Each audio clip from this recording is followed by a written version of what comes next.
Good afternoon, children. In the last class, we had read this poem. In the last class, मतलब क्या है? पिछली class में we had read this poem.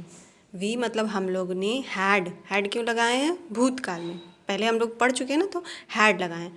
अगर अभी हम लोग वो चीज़ कर रहे थे तो हम क्या बोलते? हैव बोलते। ठीक है, तो हम लोग ये कर चुके हैं, तो वी हैड रेड मतलब पढ़ना, तो we had read this poem, पढ़ चुके हैं। दिस मतलब इस, पोएम मतलब कविता को।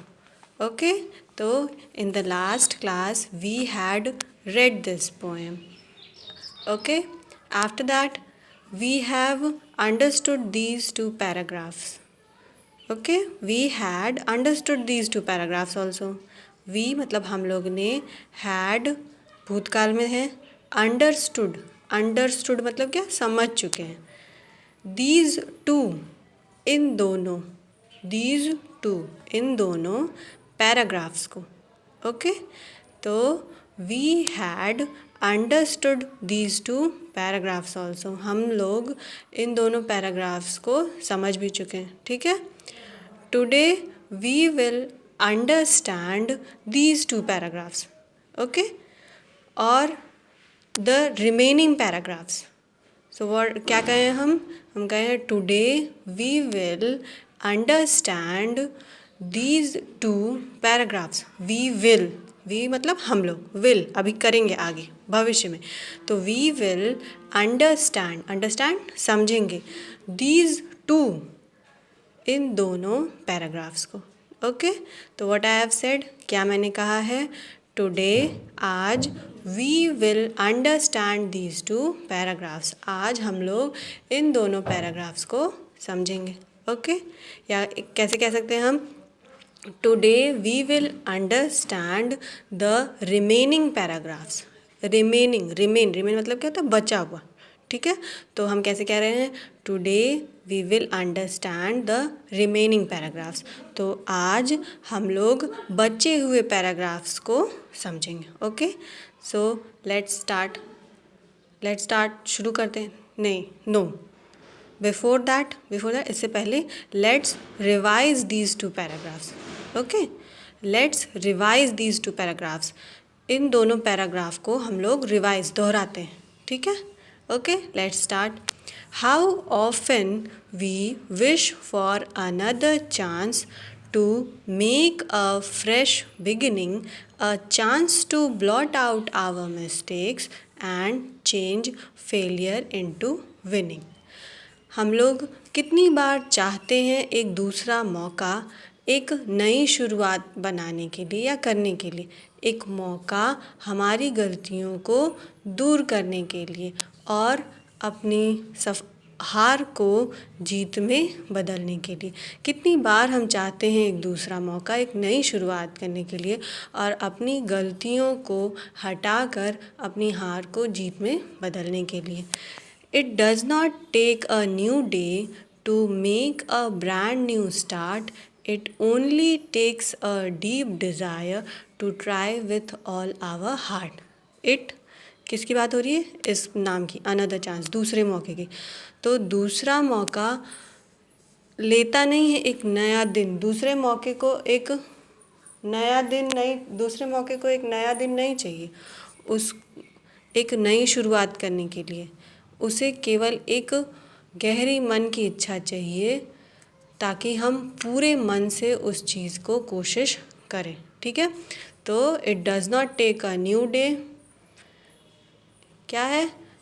इसे एक नए दिन की ज़रूरत नहीं है, नया दिन नहीं लेता है एक भव्य नई शुरुआत करने के लिए।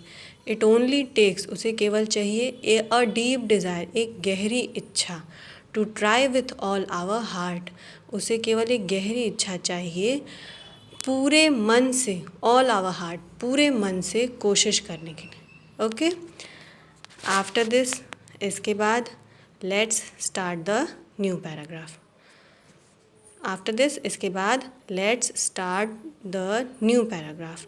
तो चलिए शुरू करते हैं एक नया paragraph. To live a little better and to always be forgiving and to add a little sunshine to the world in which we are living. Okay तो to live a little better, live मतलब रहना, तो to live रहने के लिए, अ little better कैसा रहने के लिए, अ लिटिल, लिटिल मतलब थोड़ा सा, बेटर, बेटर मतलब क्या होता है, गुड मतलब अच्छा, गुड जानते हैं तो गुड मतलब अच्छा, बेटर मतलब थोड़ा और अच्छा, बेस्ट मतलब सबसे अच्छा होता है, ठीक है। तो to live a little better मतलब जैसे हम लोग रह रहे हैं उससे थोड़ा सा अच्छा, अच्छे से रहने के लिए, to live a little better थोड़ा सा और अच्छे से रहने के लिए, and to always be forgiving, always मतलब हमेशा, फॉरगिविंग, फॉरगिविंग क्या है, फॉरगिव, फॉरगिव से बना है फॉरगिविंग, तो फॉरगिविंग हमेशा माफ़, फॉरगिव मतलब क्या था, माफ़ करना, तो and to always be forgiving, और टू ऑलवेज बी हमेशा हमें कैसा होना चाहिए, माफ़ करने वाला होना चाहिए। जैसे किसी की कोई गलती कर रहा है तो ऐसा नहीं है कि हम गुस्सा हो गए, क्या है, हमेशा हमें कैसा होना चाहिए, हमें ऐसा होना चाहिए कि हम हमेशा दूसरे को माफ़ कर सकें, ठीक है। And to add a little sunshine, and to add मतलब जोड़ने के लिए, अ लिटिल मतलब थोड़ा सा, सनशाइन, सनशाइन क्या है, सूरज की रोशनी, सूरज की रोशनी या चमक, ठीक है, थोड़ा सा उजाला, तो क्या है, और किस लिए, and to add a little sunshine, और थोड़ा सा, थोड़ी सी रोशनी जोड़ने के लिए, कहाँ थोड़ी सी रोशनी जोड़ने के लिए, to the world in which we are living, कहाँ पे थोड़ी सी रोशनी जोड़नी है हमको, वर्ल्ड, वर्ल्ड मतलब दुनिया में, किस दुनिया में, इन विच, विच किस दुनिया में, वी आर लिविंग, ठीक है, वी आर यहाँ पे कैसे हम लिखें, अगर इसको हम अलग से लिखें तो हम लिखते हैं, हम कैसे लिखेंगे, हम अगर अलग से लिखें तो हम लिखेंगे वी आर, तो अगर इन दोनों शब्द को हम जोड़ देते हैं तो हम कैसे लिखते हैं, वी आर, ओके। जैसे अगर हम मान लीजिए बोल रहे हैं कि मैं एक छात्र हूँ, तो हम लिखेंगे I am a student, student छात्र को क्या कहते हैं, स्टूडेंट, तो इन दोनों शब्द को हम कैसे जोड़ते हैं, आई एम, इसको भी हम क्या पढ़ेंगे, आई एम पढ़ें, तो इसी तरह वी आर को हम क्या पढ़ते हैं, ऐसे वी आर, ओके।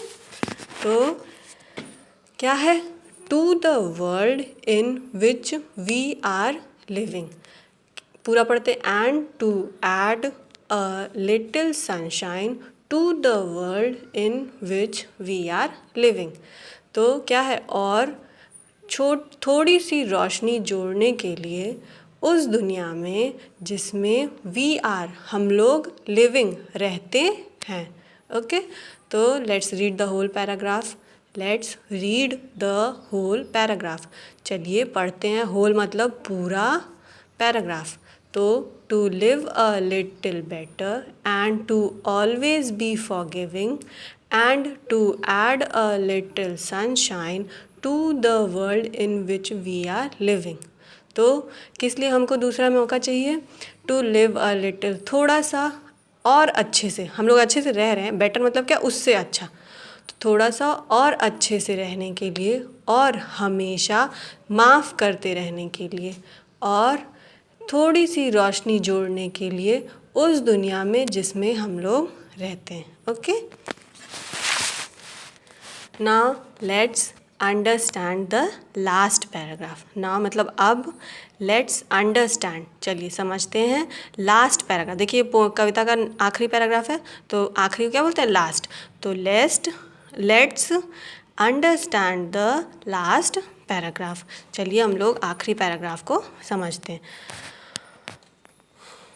सो इसलिए never give up in despair and think you are through, for there is, यहाँ भी क्या है, देयर इज़, IS था तो जोड़ दिए दोनों को, there is always a tomorrow and the hope of starting a new, तो क्या है, सो नेवर गिव अप, इसलिए नेवर मतलब कभी भी, गिव अप मतलब क्या होता है, हार मानना, ठीक है, तो कभी भी हमें हार नहीं मानना चाहिए, इन डिस्पेयर, डिस्पेयर क्या है, निराशा से, ठीक है, मान लीजिए हमारा कोई काम नहीं होता तो हम निराश हो जाते हैं, तो वही बोल रहा है कि हमको कभी भी अपनी निराशा से हार नहीं मानना चाहिए, ठीक है, या अपनी असफलता से, मान लीजिए हम लोग कहीं सफल नहीं हो पाए तो उसमें हमको मतलब हार नहीं मान देना चाहिए कि नहीं अब हम नहीं करेंगे। तो नेवर गिव अप, कभी भी गिव अप मत कीजिए, कभी भी हार मत मानिए अपनी निराशा से।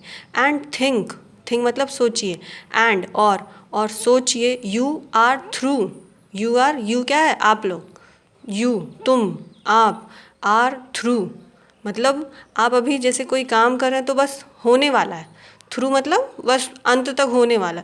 तो सोचिए कि यू आर थ्रू, आप उस काम के अंत तक पहुंच रहे हैं। For there is always a tomorrow, क्या कह रहा है, क्यों हमको ऐसा सोचना चाहिए कि हाँ हम बिल्कुल बस पहुंच रहे हैं, क्योंकि देयर इज़ ऑलवेज हमेशा, अ टुमारो एक कल, टुमारो मतलब क्या, आने वाला कल, तो क्योंकि हमेशा एक आने वाला कल रहता है। एंड और द होप क्या है, उम्मीद, ऑफ स्टार्टिंग अ न्यू, क्या है, हमेशा एक उम्मीद रहती है, स्टार्ट शुरू करने के लिए, अ न्यू नया, एक नए सिरे से शुरू करने के लिए।